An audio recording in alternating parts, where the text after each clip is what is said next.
Imagine you are inside an airplane. The altitude is 12,000 meters. Outside, it's minus 50 degrees. And you are riding on a cart, through a tunnel, inside the wing, like a subway. This isn't science fiction. This is the Convair B-36 Peacemaker, an airplane most people have never heard of. And those who have only know half the truth. Today, we are going to take this machine apart down to the last screw. 10 engines, a 70-meter wingspan, a bomb load that defies imagination, and one detail that will turn everything you think you know about this plane upside down. It didn't drop a single combat bomb in its entire service life. Not one. How is that possible? Why was it built? And at what cost did it take to the skies? Stay until the end, because it only gets more interesting from here. But first, we need to go back to 1941, to the moment one question changed the history of aviation. December 1941, Washington. In a military office, several men in uniform leaned over a map. They looked at the distances. They did the math. They looked again. And their faces looked as if they had just learned something very unpleasant. Because they had. To understand what was happening in that room, you need to imagine one simple thing. Europe could fall. Not partially, completely. And if that happened, the United States would be left without a single base on the eastern shore of the Atlantic. Not a single foothold. Not a single bridgehead. Which meant there would be no way to reach targets deep within Eurasia by air. That's when the question arose. Simple, terrifying, almost impossible. Can we build an airplane that takes off from American soil, flies to any point in Eurasia, performs its mission, and returns? Without landing, without refueling, just there and back. The numbers were these. Range, 16,000 kilometers. Combat load, at least 4,500 kilograms. Service ceiling, about 12,000 meters. The crew would have to work for hours, tens of hours. When this technical requirement landed on the desk at Consolidated Aircraft in San Diego, the chief engineer read it twice. He set it down, stood up, walked to the window. Then he turned to his colleagues and said something to the effect of, "This isn't an airplane. This is a flying ship, and I have no idea how to build such a thing." He was honest. Because in 1941, nothing like it existed even in theory. The largest production bomber of that time, the Boeing B-17, weighed about 29,000 kilograms fully loaded. Its range was approximately 3,200 kilometers. It was an excellent machine. But for the task set before Consolidated, it was like a bicycle in a transatlantic race. They had to invent something fundamentally different, something no one had ever done. And this is where it gets interesting, because the engineers didn't give up. They sat down and started calculating. Again, and again, and again. They asked themselves a question that changes everything in aeronautical design. Not, how do we improve what we have? But, if we start from scratch, with a blank sheet, without looking at what was done before, what will this plane look like? The answer they got was simultaneously obvious and insane. It will be huge. So huge that all previous notions of aircraft size would simply stop working. And that very quality, the hugeness, would become the solution, not the problem. But building something huge is one thing. Making it fly is a different story. And the first question facing the engineers was, what does a wing look like that has a span greater than the length of a city block? Take a standard city block. Not a big one, a regular one. About 70 meters from corner to corner. That was the wingspan of the B-36. Stop for a second and truly imagine it. Don't just read the number, visualize it. You are standing under one end of the wing. The other end is where the block ends. Between you and that end is the entire airplane. And that's just the wing.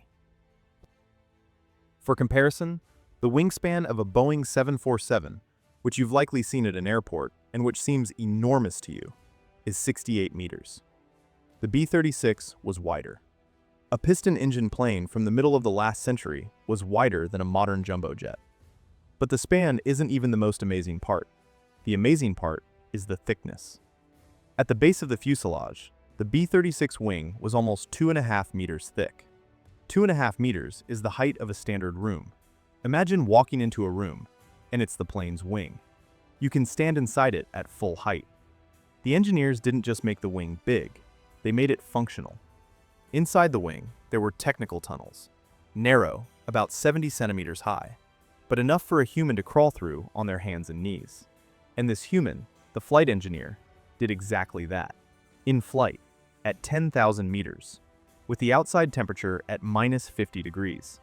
He crawled inside the wing and checked the engines, tightened connections, fixed malfunctions. Think about that. While the plane was flying above the clouds, a living human was working inside it. Not in the cockpit, not in the bomb bay, inside the wing. Like an electrician inside the wall of a building. Only the building was flying. Now let's move on to the fuselage. The B-36 fuselage is a tube nearly 2.5 meters in diameter and almost 49 meters long. A tube divided into several compartments.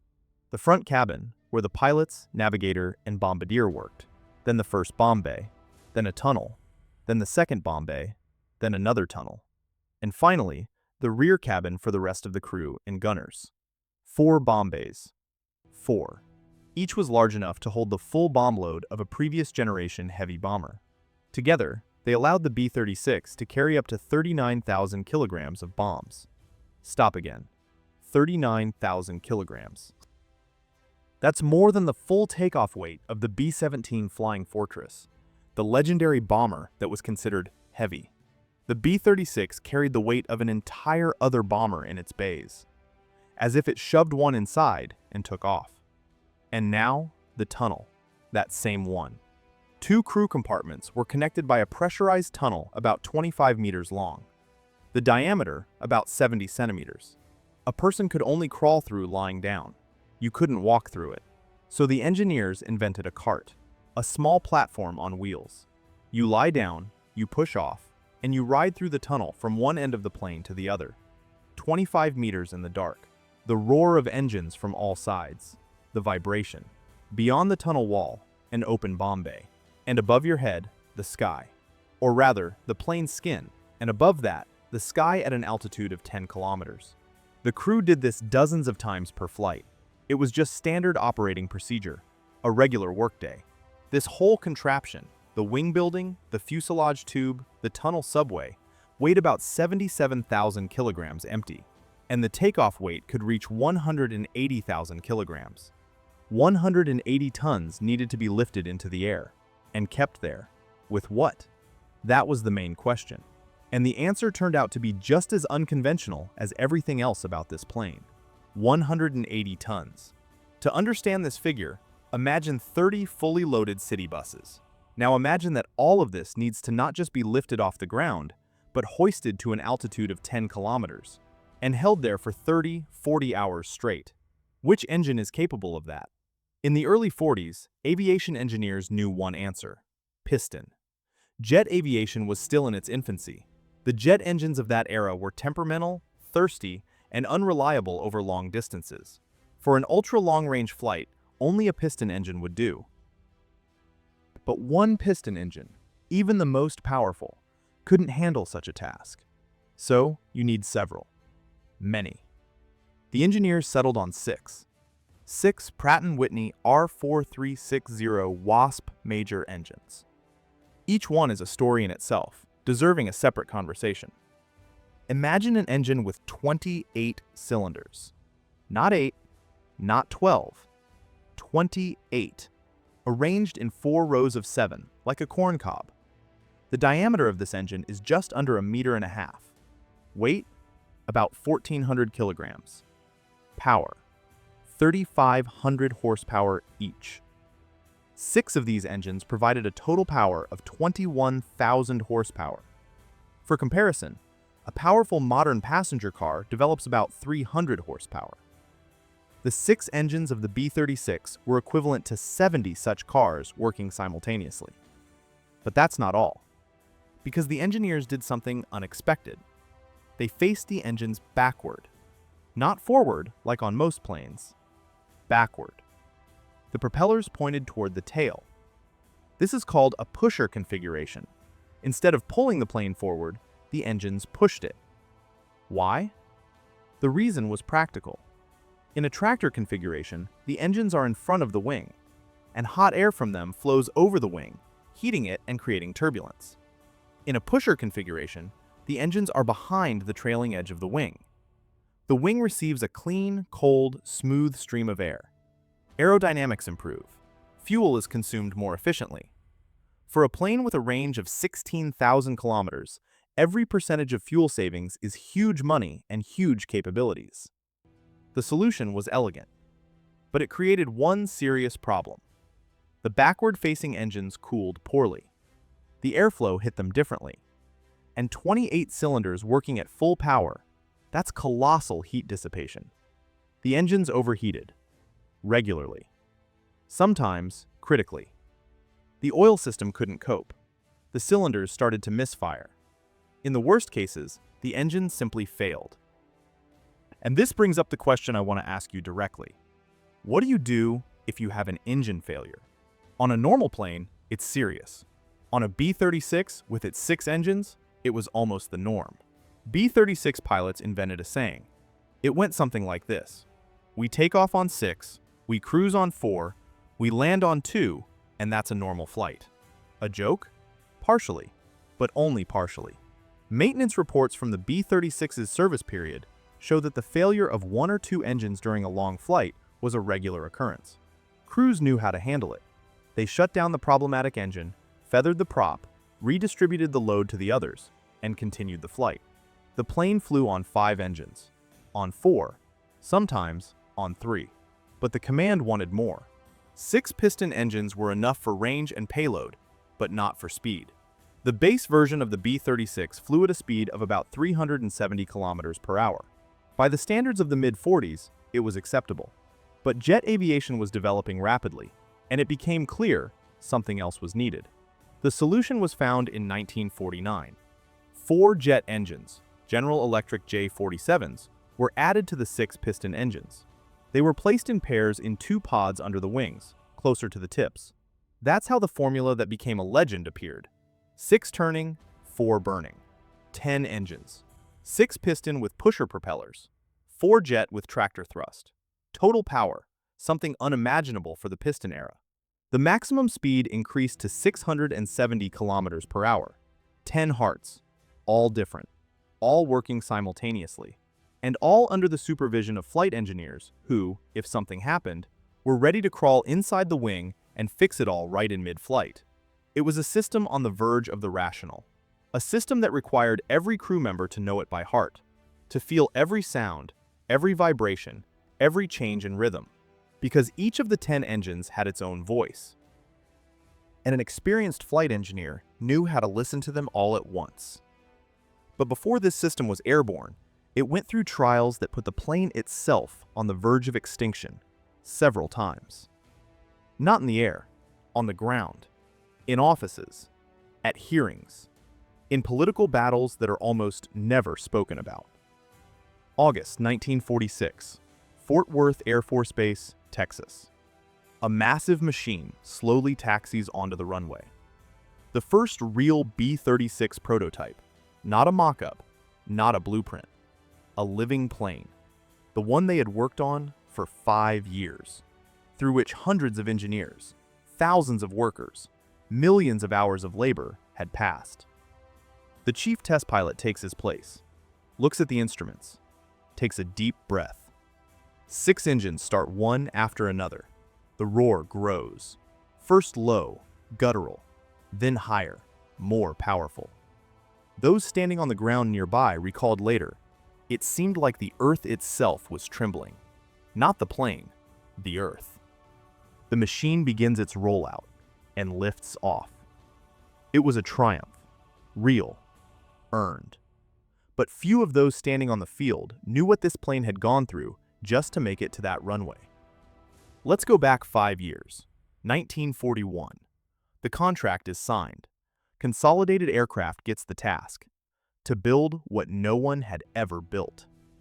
Deadlines are tight. Money is allocated.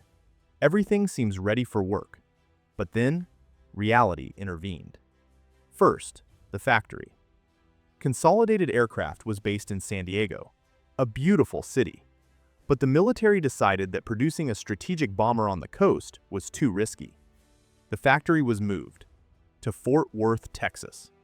This meant new workshops, new workers, new logistics. Months were lost.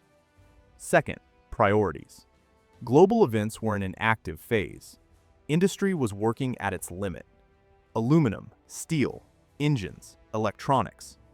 All of this was needed immediately for planes that were already flying and were already needed right now.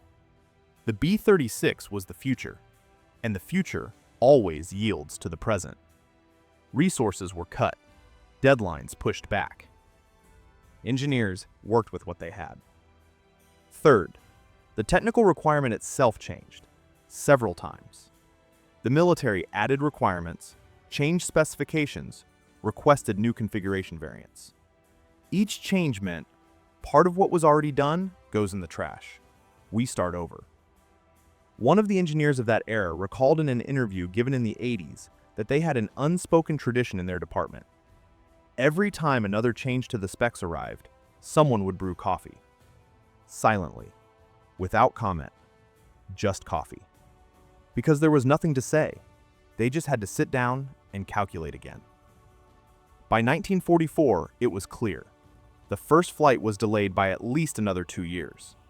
And then 1947 arrived, and this is when it got truly dangerous. The active phase of the global confrontation had just ended. The Army and Navy were undergoing reorganization.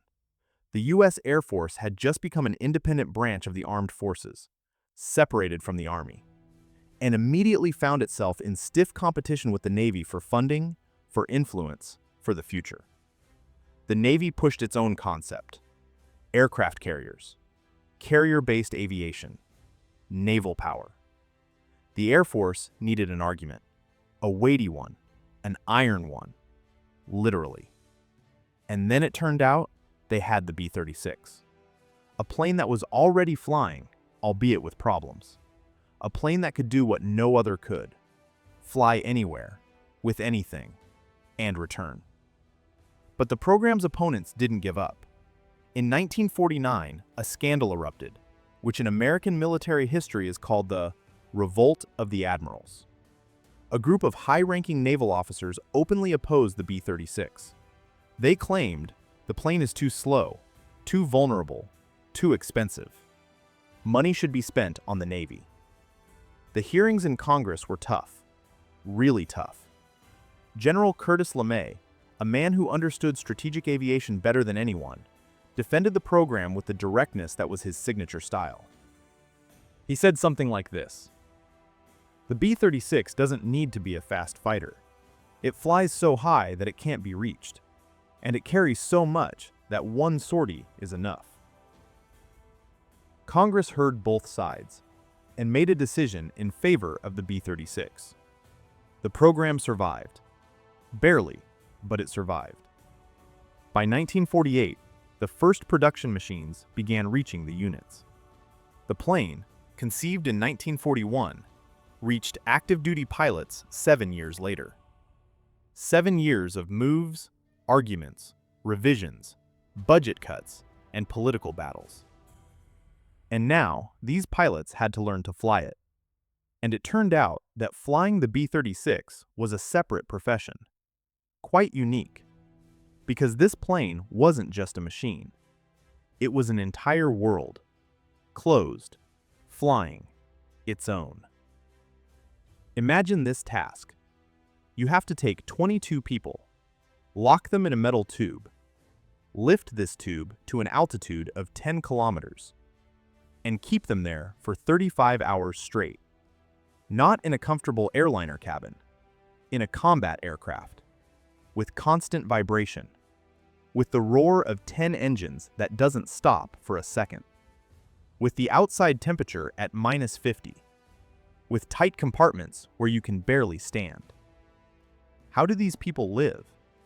How do they work? How do they remain human after 35 hours in the air? This is what we will talk about now. The B-36 crew at full complement numbered up to 22 people. That's more than the crew of some seagoing vessels. 2 pilots, navigator, bombardier, flight engineers, systems operators, gunners, radio operators, electronic equipment specialists. Everyone knew their place. Everyone knew their job. And everyone knew, in case of something, there was no one to replace them. The flight began long before takeoff.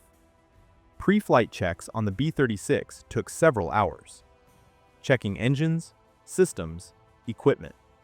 Loading. Briefing. The crew boarded and took positions. The front cabin, pilots, navigator, bombardier, some flight engineers, spacious by combat aircraft standards. Large glass panels provided a good view. This was something resembling a workplace. The rear cabin, gunners, operators, some technical personnel. Tighter, darker. The roar of the engines was noticeably louder here. Between them, that same tunnel. 25 meters, diameter 70 centimeters. A cart on wheels. Veterans who flew the B-36 remembered the tunnel differently. Some said, you get used to it quickly. After a week, you don't notice it. Others admitted they never got used to it, especially at night. Especially when the plane hit turbulence and started shaking. You're lying in this tube, riding in the dark, and all around you is metal and air at an altitude of 10 kilometers. But life went on. There were several bunks equipped on board. Primitive, fold-out shelves, thin mattresses. But on a long flight, it was a real treasure. The crew worked in shifts. While some were on watch, others slept, or tried to sleep under the ceaseless roar. Food, canned goods, thermoses with hot coffee, dry rations. Later, small electric stoves appeared on some machines. You could heat up food. That was considered a luxury. The toilet, a small cubicle in the rear of the fuselage. Getting there from the front cabin meant riding the cart through the entire tunnel. Some crew members joked that it was the only form of physical exercise available in flight. Communication inside the plane was via an internal intercom, but experienced crews developed their own language, short conditional signals, gestures that were understood without words. When 10 engines are roaring around you, words become a luxury. One of the flight engineers who flew the B-36 in the early 50s left memoirs that aviation historians often quote.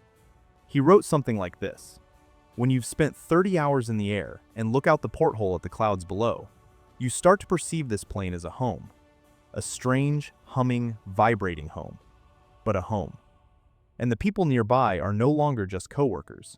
There's something more." This feeling is important, because it explains how people endured such flights. 35 hours in the air is not a feat. It's a job. A daily, routine, difficult job. With its own schedule, its own rituals, its own small joys. Coffee from a thermos after a night watch. A short nap under the uniform roar of the engines. A conversation with a neighbor over the intercom.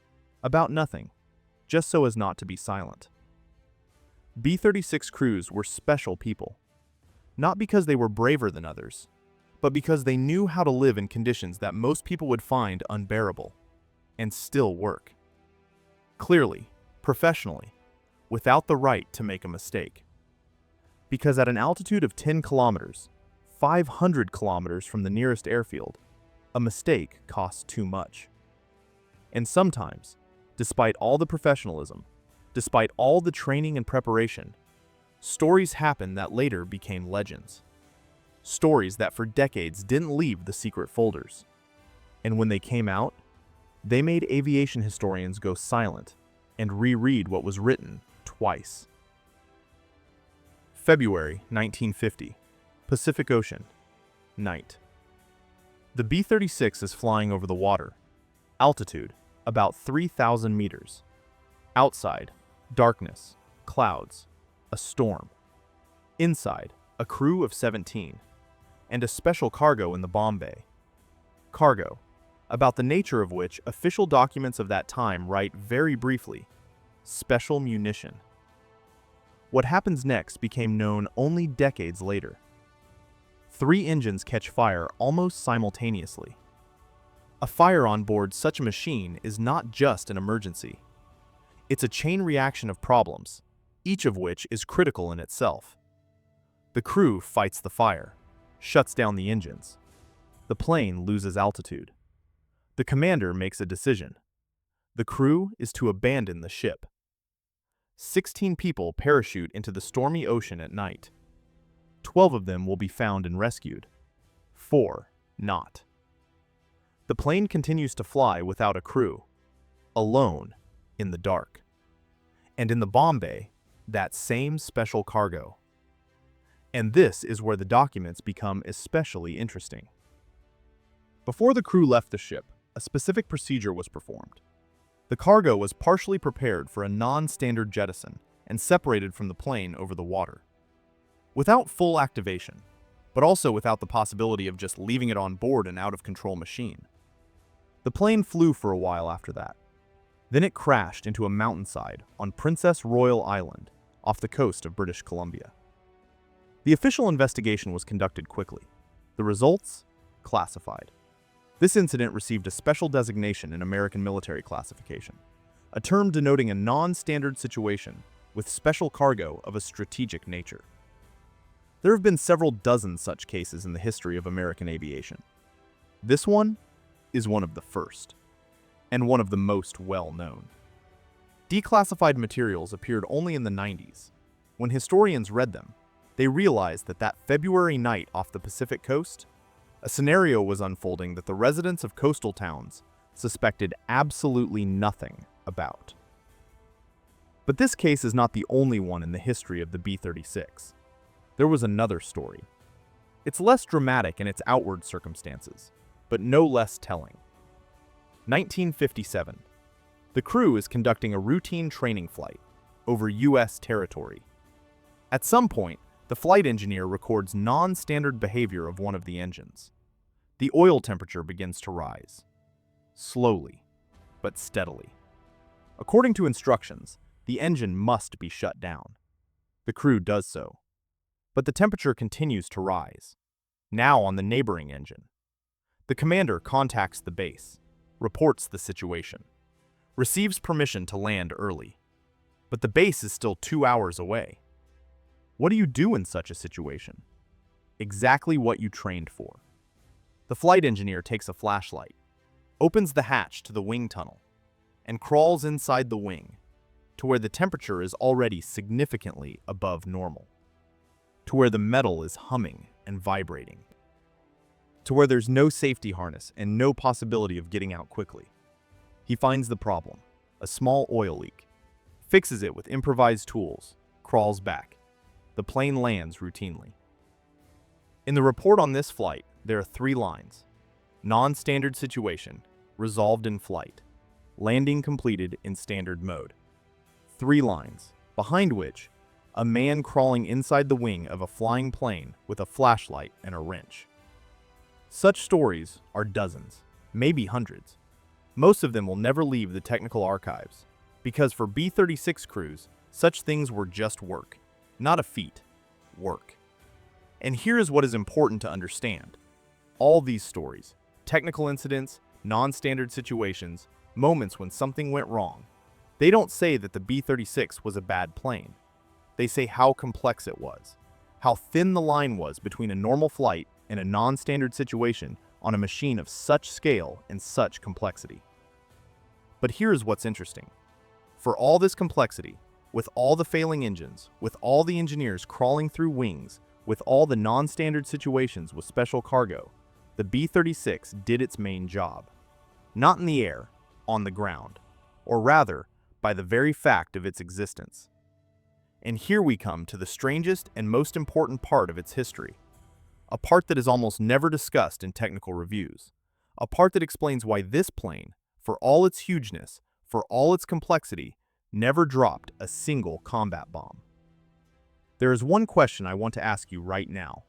What is scarier, a plane flying toward you with a load on board, or a plane about which you know only one thing? It exists. It is somewhere in the air, and you have no idea where exactly. It was on this question that the entire application strategy of the B-36 was built. Not on combat sorties, not on real strikes, but on presence. Constant, invisible, inevitable. Let's break down how it worked.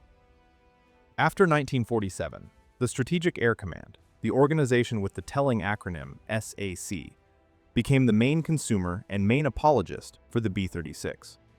At the head of SAC was General Curtis LeMay, a man whom subordinates feared and respected at the same time. A man with an absolutely cold and absolutely precise understanding of what strategic aviation is. LeMay didn't think in terms of individual planes. He thought in systems, structures, constant pressure. His idea was this: the enemy must know, at any moment, in any weather, day and night, there are planes in the air, ready, loaded, with trained crews, planes that can reach any point on the map and perform a task. Not the threat of use, the very possibility of use. Constant, inescapable. This was called deterrence, and the B-36 was its main tool. Think about what this meant in practice. SAC planes flew constantly. Routine patrol flights, training missions with real routes, long flights across oceans. All of this was real, and all of this was a demonstration. Each such flight said one thing: we are here, we can, we are ready. Soviet military specialists tracked these flights with manic meticulousness, collected photos, studied characteristics, calculated range, speed, altitude. There is evidence that when Soviet engineers were first shown the precise parameters of the B-36, wingspan, takeoff weight, range, ceiling, a silence fell in the room. Then someone asked aloud what everyone was thinking. Does this actually fly? This was not a rhetorical question. This was a professional question from people who built planes themselves and understood that numbers on paper don't always turn into a flying machine. They wanted to know, is it propaganda or is it truth? It was the truth. And this is exactly what changed everything. Because against the B-36, there was no reliable interception means. Not in the late 40s, early 50s. The plane flew at an altitude of 12,000 meters. The piston fighters of that era could barely reach such a ceiling, and there they lost speed and maneuverability. Early jet interceptors could climb higher, but intercepting a specific plane over a specific point at a specific moment was a task of colossal difficulty. The B-36 flew where it couldn't be reached. It was a ghost. Huge, humming, weighing 180 tons, but a ghost.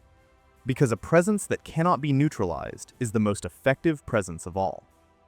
B-36 crews knew about this role, understood it, and it left a special imprint on their service. You didn't just fly, you were part of a system that held the balance. Deterred, didn't let the situation get out of control. One of the B-36 squadron commanders told his pilots something to the effect, "Our job is to make sure nothing happens. If nothing happens, we did our job. If something happens, then we failed." Strange logic for combat aviation, but absolutely precise for what the B-36 actually was. SAC developed an entire system for maintaining constant readiness. Planes stood on airfields with loaded bomb bays and prepared crews. The time from receiving a signal to takeoff, minimal. Crews lived near the planes. Duty rotated, but readiness never stopped. This wasn't just service. This was a way of life. Constant waiting, constant readiness, and constant awareness of what exactly you were holding in your hands. The B-36 was never used in a real combat sortie with a full load. Not once in all its service. And this is not a coincidence and not an oversight.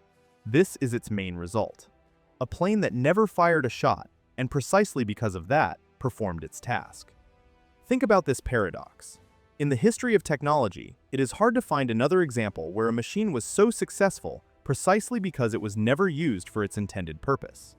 But every era has an end. And the B-36 era as well.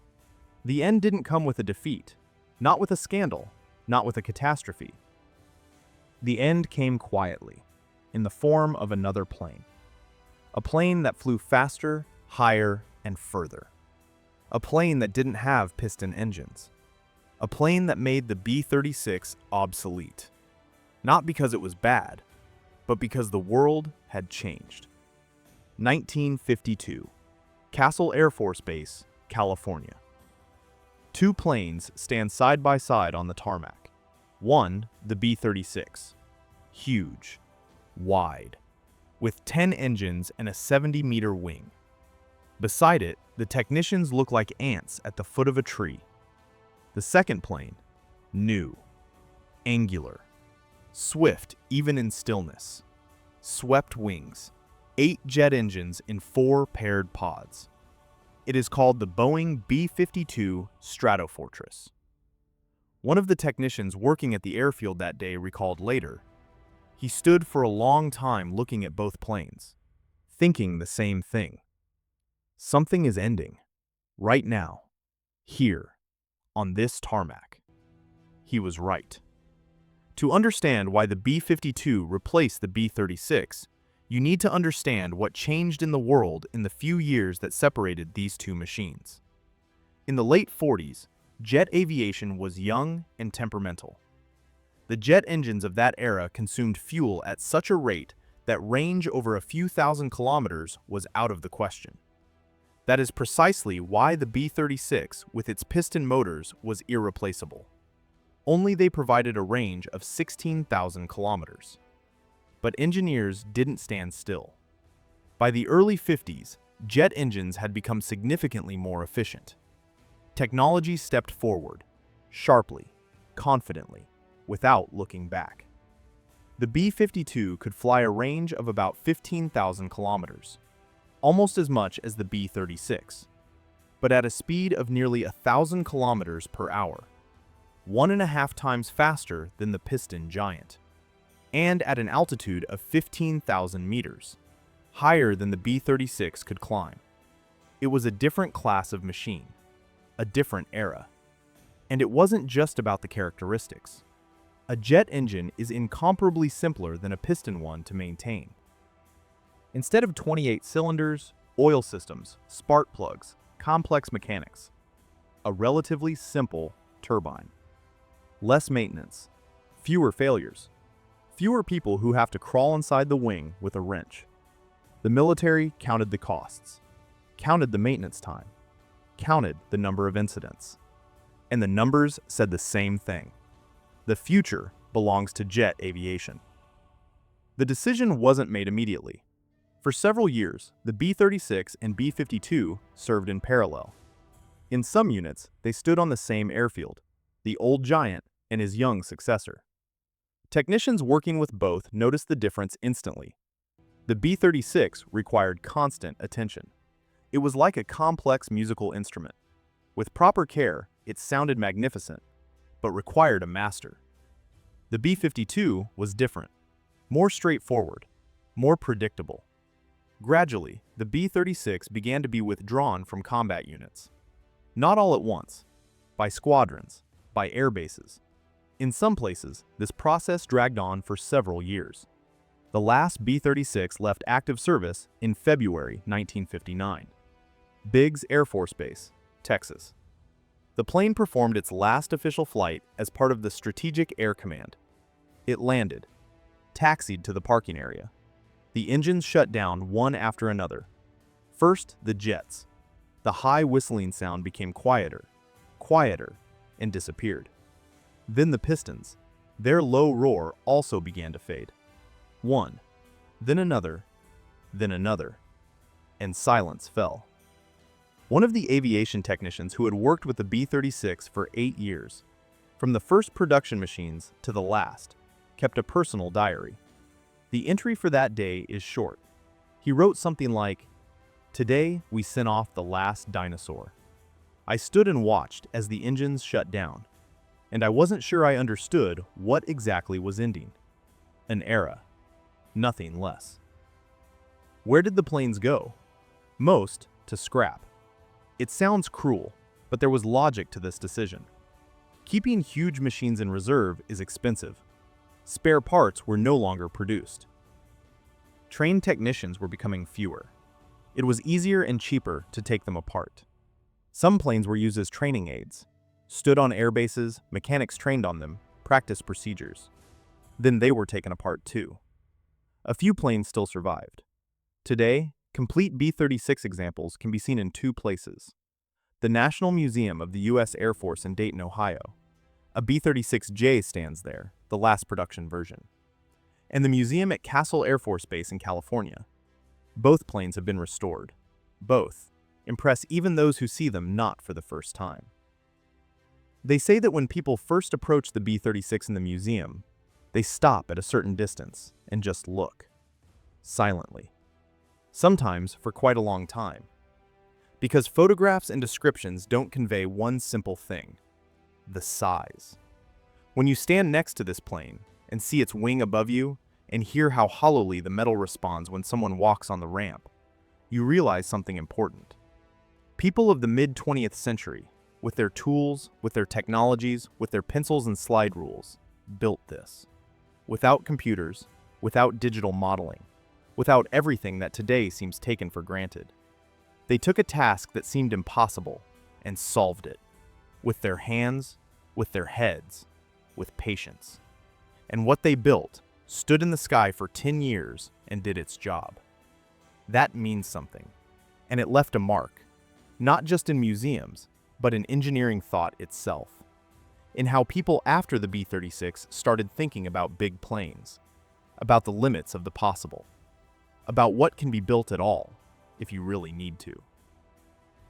When a big plane retires, what remains of it? A few museum pieces, archive photographs, memories of people who flew it or maintained it, technical documents and folders that no one opens anymore. This is visible legacy, what you can touch and photograph. But there is another legacy, invisible, and it is much more important. Let's start with the concrete. The pusher engine configuration. That very one, where motors look back and propellers push the plane instead of pulling. On the B-36, this layout was used on such a scale for the first time. Engineers received a huge array of data: how such a layout behaves in a long flight, how it affects wing aerodynamics, where its strengths are, and where its weaknesses are. This data was used later, more than once. The concept of the wing as a workspace. Before the B-36, the wing was primarily a load-bearing surface. On the B-36, it became also a technical zone, with its own tunnels, its own access points, its own internal logistics. This approach, thinking of the wing as a space, not just as a plane, entered standard aviation design practice. Look at a modern wide-body airliner. Open the technical cross-section of the wing. You will see tunnels, access points, maintenance space. This is not an invention of the jet era. This is the evolution of what was first implemented on such a scale, specifically on the B-36. Fuel management system. The B-36 carried fuel in huge quantities, about 70,000 liters. Managing such a volume in flight, that was a separate engineering task. How to pump fuel between tanks to maintain balance. How to ensure supply to 10 engines simultaneously.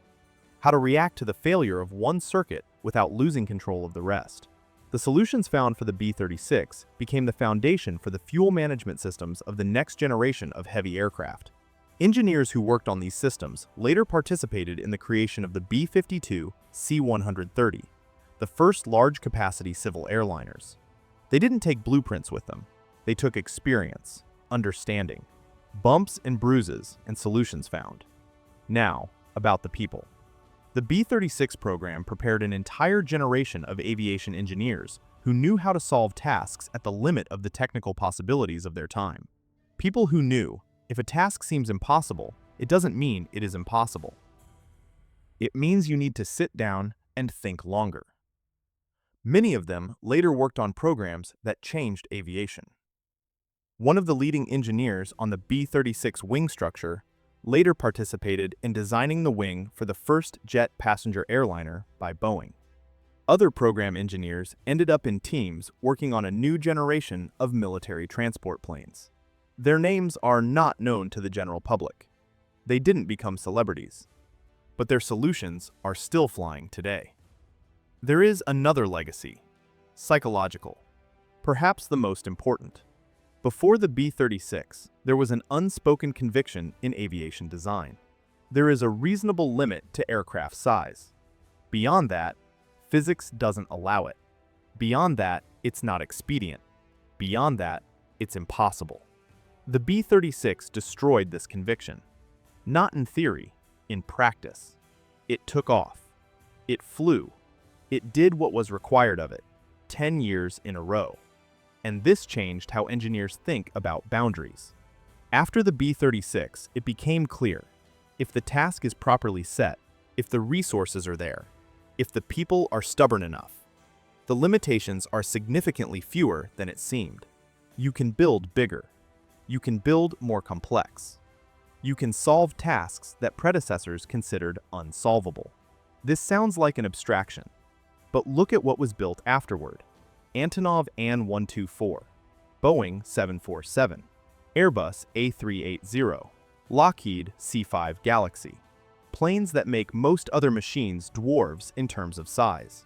Planes whose very existence would once have seemed like science fiction. Each of them stands on the shoulders of predecessors. And the B-36 is one of those shoulders. One of the widest. The veterans who served on the B-36 are now very old men. There are few left. But those who are still alive and who still talk about their plane, talk about it with a special intonation. Not with nostalgia. With respect. Like talking about something that was truly big. Not only in size. One veteran, a former navigator who flew the B-36 in the mid-50s, said in one of his last interviews something like, "People ask me, what was it like to fly such a plane? I always answer the same. It was like working on something that shouldn't have existed. But it did, and it flew, and it did it better than anyone expected. Shouldn't have existed, but it did." Perhaps that is the best description of the B-36 of all that I have heard. And now, the last question. The one for which we actually came here. The question that this plane asks everyone who learns its history. Let's go back to where we started. Altitude 12,000 meters. Outside, -50. Inside the plane, a man on a cart, riding through a tunnel, 25 meters in the dark, the roar of 10 engines from all sides. Now you know how he got there. You know that this tunnel is part of a machine conceived in 1941 as an answer to a question that seemed impossible. You know that the wing above his head, 2.5 meters thick at the base, with technical passages inside, through which his colleagues crawled with a flashlight and a wrench. You know that the 10 engines he hears, 6 piston ones looking back, 4 jet ones looking forward, and each of them can fail, and it will just be a standard work situation. You know what this plane went through to be here. 7 years of development, factory moves, political battles, hundreds of revisions, thousands of people who solved tasks without having ready-made answers. And you know the main thing. This plane was never used in a real combat sortie, not once. And that is its main result. Now I want to ask you a question. Not a technical one, not a historical one, a personal one. When you face a task that seems impossible, what do you do? Most people at such a moment look for reasons why it won't work. Physics doesn't allow it. Resources aren't enough. No one has done it before, so it can't be done. The engineers who built the B-36 also knew all these reasons. They knew better than others, because they were the ones calculating the numbers, and understood how much the task was beyond what was considered possible. They still sat down and started working. Not because they were sure of success, but because the task was set, and that meant a solution had to be sought.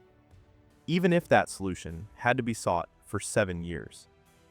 Even if along the way, they had to move a factory, survive budget cuts, defend the program at congressional hearings, and redo the design several times from scratch. The result? A plane that shouldn't have existed, but existed, and flew. 10 years. There is something else I think about every time I return to the history of the B-36. This plane was built by people who didn't have computers, didn't have digital modeling, didn't have programs that calculate thousands of design options in a second. They had pencils, slide rules, experience, and heads that knew how to think. They did the calculations by hand, built a 70-meter wing with tunnels inside, placed 28 cylinders in one engine, invented a cart that travels through a tunnel over a bomb bay at an altitude of 10 kilometers. And it worked. When I think about this, I feel a little ashamed for all the times I told myself that something was too complex, that the task was too big, that resources weren't enough. Because people with pencils and slide rules built the B-36. The last thing I want to tell you, if you ever find yourself in Dayton, Ohio, go to the National Museum of the U.S. Air Force. Find the B-36. Go up to it. Stand next to it. Look at the wing above your head.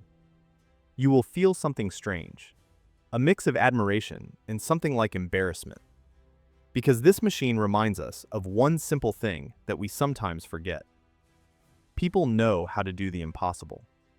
Not always, not on the first try, not without mistakes and not without losses, but they know how.